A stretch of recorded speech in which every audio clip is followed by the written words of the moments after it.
In order to be more compatible with Volkswagen MQB key, please upgrade the PCF adapter program in advance.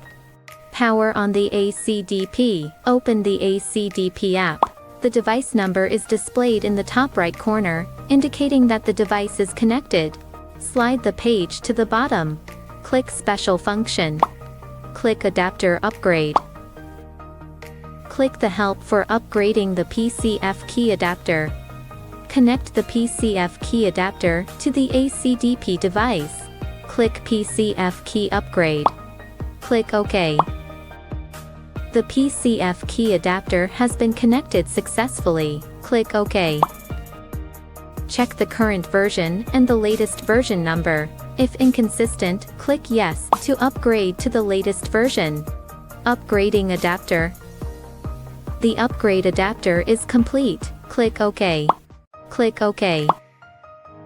Thank you for watching.